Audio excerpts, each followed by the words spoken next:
শিক্ষামন্ত্রীর পদত্যাগ সহ বিভিন্ন দাবিতে দেশের কয়েক জেলায় বিক্ষোভ হয়েছে। এ সময় শিক্ষামন্ত্রী ও শিক্ষা বোর্ড সংশ্লিষ্টদের বিরুদ্ধে নানা স্লোগান দেয় তারা।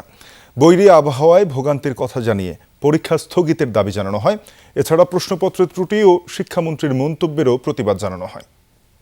ভোগান্তি ভুলে চলে আসুন রিগালে। ওয়ারেন্টি সহ স্টাইলিশ কালেকশন নিয়ে রেডি রিগাল ফার্নিচার। শিক্ষার্থীদের এই বিক্ষোভ মিছিল শিক্ষামন্ত্রীর পদত্যাগের দাবিতে। দেশের কয়েক জেলায় শিক্ষামন্ত্রীর পদত্যাগ সহ নানা দাবিতে চলে বিক্ষোভ কর্মসূচি। রাজশাহীতে মিছিল নিয়ে মাধ্যমিক ও উচ্চ মাধ্যমিক শিক্ষা বোর্ড প্রাঙ্গণে জড়ো হয় ছাত্রছাত্রীরা। প্রশ্নপত্রে ত্রুটি ও শিক্ষামন্ত্রীর মন্তব্যের প্রতিবাদ জানান তারা। পরিস্থিতি একদম পরিস্থিতি স্বাভাবিক হওয়া না পর্যন্ত পরীক্ষা আমরা স্থগিত চাই। আমি মিলন সাহেবকে বলতে চাই, এই সেম রুটিনে আপনাকে আমি 2 বছর সময় দিলাম, আপনি পড়েন, প্রিপারেশন নেন, আমি পরীক্ষা কোশ্চেন করবো, আপনি এসে পরীক্ষা দিয়ে যান। অবরোধ করা হয় বরিশাল শিক্ষা বোর্ডের সামনের মহাসড়কও।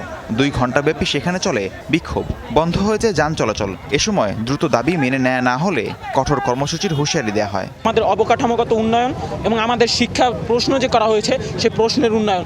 এই একদিনে কি আমরা এমসিকিউ প্র্যাকটিস করে যাব নাকি সিকিউ প্র্যাকটিস করব? শিক্ষামন্ত্রীর পদত্যাগের দাবিতে ঢাকা টাঙ্গাইল মহাসড়ক অবরোধ করে সেখানেও চলে বিক্ষোভ।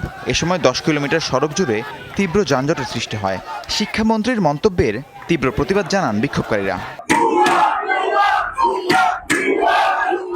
সব শিক্ষা বোর্ডের এইচএসসি পরীক্ষা স্থগিত, পরীক্ষার প্রশ্নপত্রে ভুলের সঙ্গে জড়িত ব্যক্তিদের শাস্তিসহ 3 দফা দাবিতে চট্টগ্রামে ভাইকিং রো স্টাইলে বিক্ষোভ করেন পরীক্ষার্থীরা।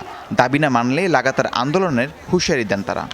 পরীক্ষা শুরুতে বলেছে আমাদের অভিন্ন প্রশ্ন হবে, কিন্তু কেন আমাদের চট্টগ্রাম বোর্ডকে আলাদা করে, চট্টগ্রাম পুরো বোর্ডকে আলাদা করে কেন বাকি জেলায় প্রশ্ন হচ্ছে? বাংলাদেশে পুরো পরীক্ষা স্থগিত করতে হবে, এখন শুধু চট্টগ্রাম বোর্ড স্থগিত করলে হবে না।